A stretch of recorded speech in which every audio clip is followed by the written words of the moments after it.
What is up, everybody? I wanted to hop on and talk about Titanic today. Uh, this is a really interesting film. I've seen this movie before. It's been it's been more than 10 years since I've seen this movie.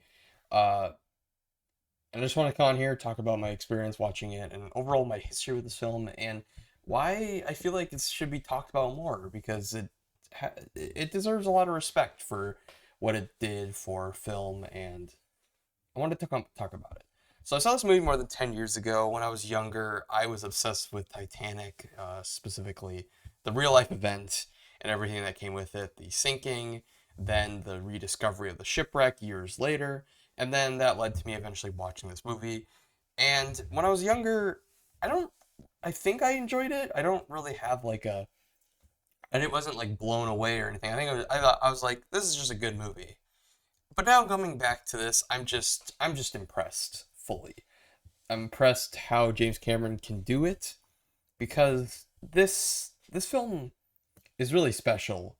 Even though everything it does is not necessarily unique, but it takes elements from many different genres, many different things, brings it together to create this ultimate film that I absolutely love. And I think I'm going to be thinking about this one for a while, and I should have rewatched this years ago. I have been putting it off for a while, but yeah, the first thing I want to talk about is the kind of divide of this film and how this film really appeals to all audience goers, and how this is really just the ultimate blockbuster movie.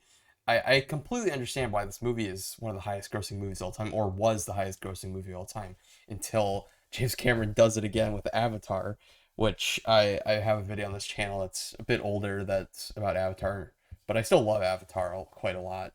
This is definitely a better film than Avatar, but also Avatar is kind of similar in a lot of ways to this, and it being not necessarily a unique story, but it's presented in a way that's really impressive and really cool.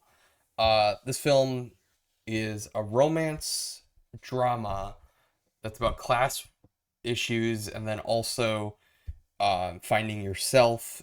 And then it just turns into a disaster film at the end that is just kind of horrifying. That is one takeaway where the first half I was absolutely enthralled. I just sat there and I was like, I love this dialogue. I love these performances from Kate Winslet and Leonardo DiCaprio.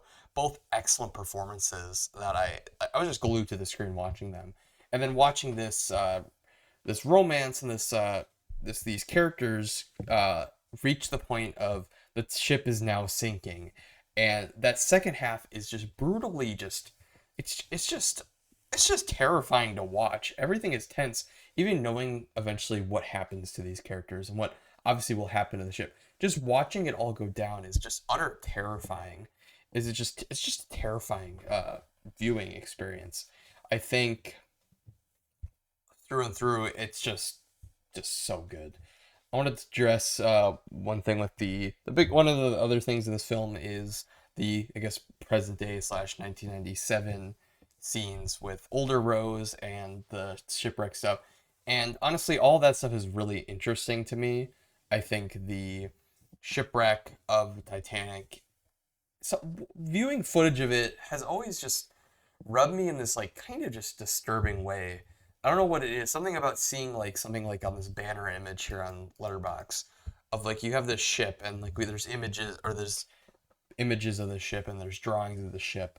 Seeing this like crazy ship and then seeing this destroyed version of it underwater and seeing all these like things just taken apart or just destroyed by nature, and seeing no bodies and seeing nothing there except for just old memories.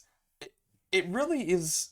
It's just I don't know what to. I can't really put into words, but it's just something deeply horrifying to me, and just this whole event.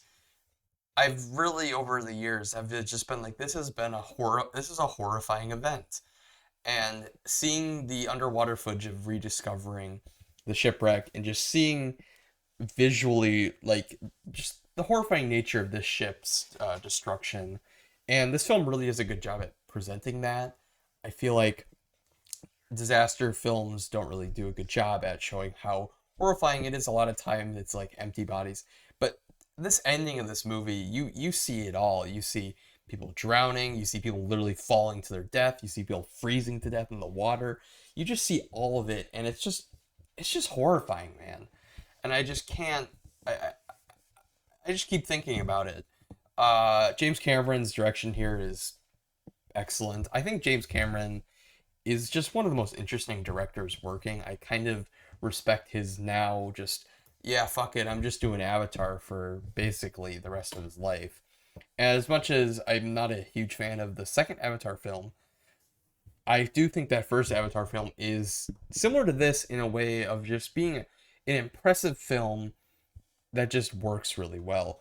I think a lot about this, about that, and James Cameron just does a really great job with this film. Uh, what else to talk about with this movie? Uh, yeah, being highest grossing movie, it makes total sense. This, or one of the highest grossing movies of all time. It just makes sense. It's just a really engaging film that I feel like not a lot of people talk about in 2025 here. I feel like a lot of people are like, yeah, Titanic's a thing, but a lot of people forget about it. But I think what is done here is very impressive. James Cameron does a great job doing all of it. The cast here does a great job as well. I love DiCaprio and Winslet's performances. And overall, yeah, Titanic is just an excellent film. I would, I dare I say, the best blockbuster movie. It kind of has a bit of everything. I think this movie wouldn't work if the writing and the romance from the first half was not here. I think you need both sides of this long film, and that's one of the things that I was most impressed by is this being more than 3 hours. I was just engaged the whole time, and I just think it's just so impressive. I have so much like I, there's not much more I can say. It's just Titanic is such an impressive film, great performances, everything is just engaging. That romance and that drama leads to the disaster, and the disaster is horrifying. And just watching this whole thing play out on screen is just so impressive and just so engaging. And yeah, Titanic, really good movie. If you haven't seen it, definitely check it out. Um, I'm going to think about this one recently for a while, or for a while in this coming months. I feel like this is a classic film that people should give more respect to. I feel like Avatar is kind of the same way, where of course it was the highest grossing movie. I think it still is. I can't remember if the Infinity or the Endgame stuff shifted it again, but I think both of those films like there's a lot there that is impressive, and I feel like a lot of people undermine that in favor of it, saying, "Oh, well, I don't remember any of the characters' names in Avatar, so it's bad." And here with this, it's just people kind of forgotten about this movie, and I feel like that's just crazy because of how great it is.